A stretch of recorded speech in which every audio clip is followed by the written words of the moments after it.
Kemendes PDTT Abdul Halim Iskandar mengatakan, besaran nilai DD untuk tahun 2021 telah ditetapkan, yaitu sebesar 72 triliun rupiah. Ia juga memberikan arahan agar seluruh penggunaan dana desa wajib diprioritaskan kepada SGDS desa sesuai Permendes PDTT nomor 13 tahun 2020 tentang prioritas penggunaan dana desa 2021. Lalu apa yang dimaksud SGDS desa serta apa sasaran dan tujuannya?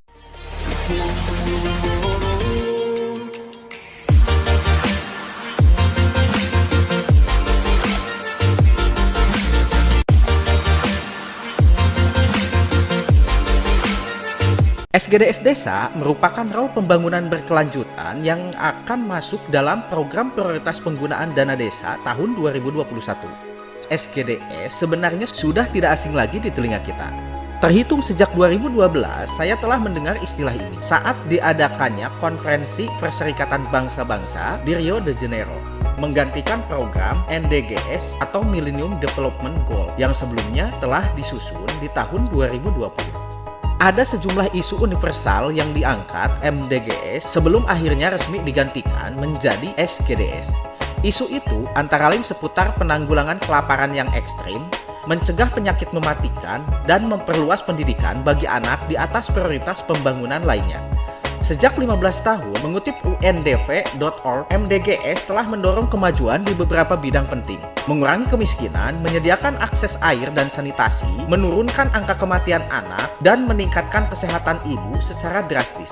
Selain itu, ada prestasi penting lain yang telah diraih MDGs secara global, yaitu 1. Lebih dari 1 miliar orang telah ditentaskan dari kemiskinan ekstrim sejak 1990. 2. Kematian anak turun lebih dari setengah sejak tahun 1990. Ketiga, jumlah anak putus sekolah telah turun lebih dari setengah sejak tahun 1990. Yang keempat, infeksi HIV atau AIDS turun hampir 40% sejak tahun 2000. Bertopang pada pengalaman dan dengan semakin kompleksnya permasalahan yang tengah dihadapi oleh dunia terutama mengenai ancaman perubahan iklim, kesetaraan gender atau kesehatan, pemberantasan kemiskinan dan mendorong perdamaian guna masyarakat yang inklusif, maka disepakatilah SDGs yang di COP21 Paris Climate Conference pada tahun 2015 dan bertepatan dengan kesepakatan bersejarah lainnya.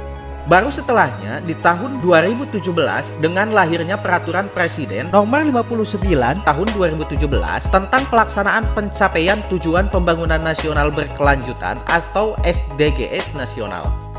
SDGs baru diterapkan secara nasional.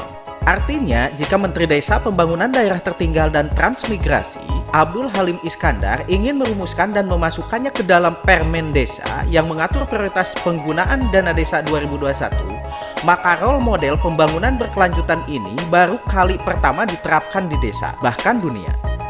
Lalu apa itu SDGs Desa? Mengutip dari beberapa diskusi yang telah disampaikan oleh Menteri Desa, saya bisa sedikit menarik kesimpulan bahwa apa yang dimaksud SDGs Desa adalah role model pembangunan berkelanjutan dengan menitik beratkan unsur kearifan lokal dan religiositas sebagai poin utama. Selanjutnya, apa sasaran dan tujuan SDGs Desa? Mengutip dari website kemendes.go.id, setidaknya ada 18 tujuan pembangunan keberlanjutan melalui SDGs Desa. 1. Desa tanpa kemiskinan. 2. Desa tanpa kelaparan. 3. Desa sehat dan sejahtera. 4. Pendidikan desa berkualitas. 5. Desa berkesetaraan gender. 6. Desa layak air bersih dan sanitasi. 7. Desa yang berenergi bersih dan terbarukan. 8. Pekerjaan dan pertumbuhan ekonomi desa. 9. Inovasi dan infrastruktur desa. 10. Desa tanpa kesenjangan. 11. Kawasan pemukiman desa berkelanjutan. 12. Konsumsi dan produksi desa yang sadar lingkungan. 13. Pengendalian dan perubahan iklim oleh desa. 14. Ekosistem laut desa. 15. Ekosistem daratan desa.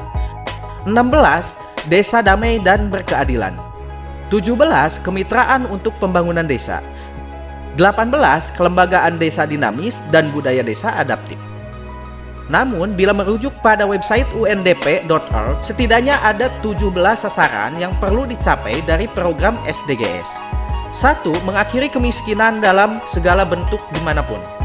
2. Mengakhiri kelaparan dan mencapai ketahanan pangan dan meningkatkan gizi serta mempromosikan pertanian berkelanjutan. 3. Menjamin hidup sehat dan meningkatkan kesejahteraan untuk semua usia. 4. Memastikan pendidikan berkualitas yang inklusif dan adil serta mempromosikan kesempatan belajar seumur hidup. 5. Mencapai kesetaraan gender dan memberdayakan semua wanita dan anak perempuan. 6. Memastikan ketersediaan dan pengelolaan air serta sanitasi yang berkelanjutan untuk semua. 7. Memastikan akses energi yang terjangkau, andal, berkelanjutan, dan modern untuk semua. 8. Mendorong pertumbuhan ekonomi yang berkelanjutan, inklusif dan berkelanjutan lapangan kerja penuh dan produktif, serta pekerjaan yang layak untuk semua. 9. Membangun infrastruktur yang tahan banting, mendorong industrialisasi yang inklusif dan keberlanjutan, serta mendorong inovasi. 10. Mengurangi ketimpangan di dalam dan antar negara. 11. Menjadikan kota dan pemukiman aman, tangguh, inklusif, dan berkelanjutan. 12. Memastikan pola konsumsi dan produksi yang berkelanjutan. 13. Mengambil tindakan segera untuk memerangi perubahan iklim dan dampaknya. 14. Melestarikan dan secara berkelanjutan menggunakan samudra, laut, dan sumber daya laut untuk pembangunan berkelanjutan. 15. Melindungi, memulihkan, dan mempromosikan penggunaan ekosistem darat secara berkelanjutan, mengelola hutan secara berkelanjutan, memerangi penggundulan gunung, dan menghentikan serta mengembalikan degradasi lahan dan menghentikan hilangnya keanekaragaman hayati. 16. Mempromosikan masyarakat yang damai dan inklusif untuk pembangunan berkelanjutan, memberikan akses keadilan bagi semua, dan pembangunan lembaga yang efektif, akuntabel, dan inklusif di semua tingkatan. 17. Memperkuat sarana implementasi dan merevitalisasi kemitraan global untuk pembangunan berkelanjutan. Dengan adanya pembangunan terfokus berdasarkan SDGs desa, maka diharapkan mampu adanya output, yaitu 1. Adanya arah perencanaan pembangunan desa berbasis kondisi faktual di desa tersebut. Kedua, memudahkan intervensi kementerian atau lembaga, Pemda, baik itu provinsi atau kabupaten atau kota, dan swasta untuk mendukung pembangunan desa.